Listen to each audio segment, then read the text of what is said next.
Okay, so you're a new parent. Your phone is blowing up with advice from literally everyone. Your mom, your friends, that influencer you follow. But when one person says, never wake a sleeping baby, and the next says the exact opposite, who are you supposed to trust? Well, we're about to cut through all that noise and get right to the facts. Let's start with that all-time classic piece of advice: never wake a sleeping baby. It's been passed down for generations, right? But what if I told you that, in the beginning, following that advice could actually be a bad idea? The real evidence-based answer is probably not what you're thinking. So, here's how we're going to break it all down. We're going to tackle the biggest myths in 5 key areas. We'll start with just the general noise of new parenthood, then we'll do a deep dive into sleep and feeding, take a look at some popular gadgets, and finally, we'll tell you where you can always find advice you can trust.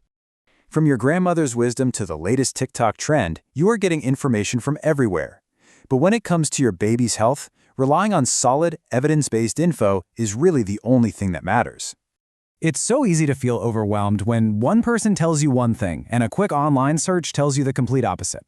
This whole explainer is designed to just cut through that confusion and focus on what pediatricians actually recommend. So let's get into our first big topic: sleep. Sleep is, without a doubt, one of the biggest concerns for new parents. It's also an area filled with some of the most persistent and, frankly, some of the most dangerous misconceptions. So let's clear them up right now. So here it is, side by side, the myth we've all heard and the reality that pediatricians recommend. I know, waking a sleeping baby feels just wrong, but for the first couple of months, it's one of the most important things you can do for their health. Here's why this is so important. A newborn's #1 job is to grow, and that takes fuel. Lots of it. They need to eat every 2 to 3 hours, around the clock. Some babies are just such deep sleepers that they'll snooze right through their own hunger cues, so it's up to you to be their gentle alarm clock for those vital feedings. Okay, this next one isn't a suggestion, it is a non-negotiable rule for safe sleep. Always, every single time, place your baby on their back to sleep. This is the single most effective way to reduce the risk of SIDS, or sudden infant death syndrome. It's that serious. This practice is the absolute cornerstone of safe sleep, and it's directly recommended by the American Academy of Pediatrics. A newborn just doesn't have the neck and core strength to move their head if they get into a position that blocks their breathing. Now, if they get strong enough to roll over on their own, that's fine, but your job is to always start them on their back. As your baby grows, their sleep needs change, and this is a perfect roadmap. Swaddling can be fantastic because it mimics the womb, but just make sure it's hip-safe, loose enough for their legs to move. The second they show signs of trying to roll, it's time to stop swaddling with their arms in and switch to a sleep sack.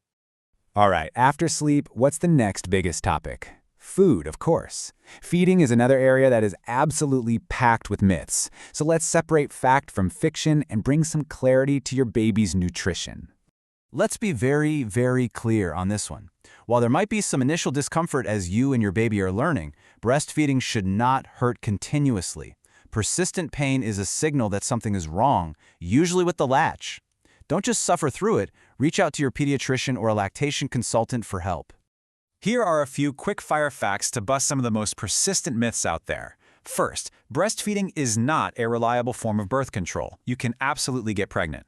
Second, the size of your chest has zero bearing on your ability to produce milk. And third, it's the hormonal and physical changes of pregnancy, not breastfeeding, that can alter the shape of your chest. Here's a myth that could save you a lot of time and hassle.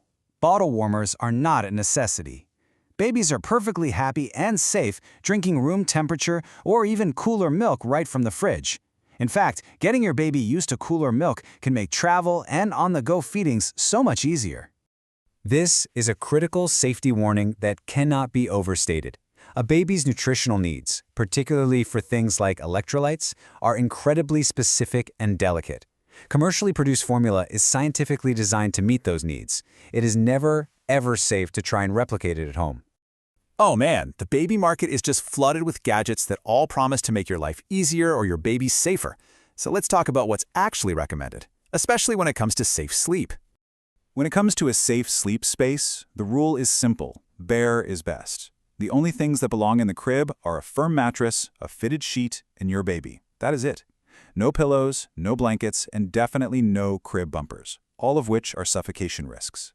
A white noise machine placed safely outside the crib is one gadget that can be a great tool for soothing. A lot of new devices are marketed to parents to give them peace of mind, tracking a baby's vitals while they sleep, but do they actually deliver on that promise? Or do they create a whole new kind of anxiety? And here's the expert take. Pediatrician Dr. Sarah O'Rourke explains that these monitors often cause the exact opposite of peace.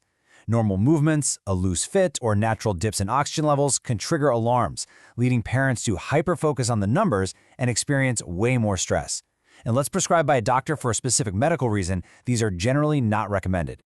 So, with all the myths, all the marketing, and all the conflicting advice out there, who should you actually be listening to? Where can you turn when you have a question in the middle of the night? Ultimately, it all comes down to this: knowing how to filter all the noise. Going straight to trusted, medically sound experts isn't just about getting the right answers. It's about protecting your own peace of mind. Your number one resource is always going to be your pediatrician. They know your family's specific situation. For reliable online information, two fantastic, evidence-based sources are healthychildren.org, which is run by the American Academy of Pediatrics, and the resource section of boystown.org, which has tons of articles written by pediatricians. And that is the key takeaway from all of this. Navigating new parenthood can be tough, but you can empower yourself by seeking out reliable information from trusted sources. Trust the experts, trust the evidence, and trust your instincts. You've got this. And we'll leave you with this thought to reflect on. After hearing the facts, what's a piece of advice you've been given that you now see in a different light? Because becoming a critical thinker isn't just a good skill, it's one of the most powerful tools in your entire parenting toolkit.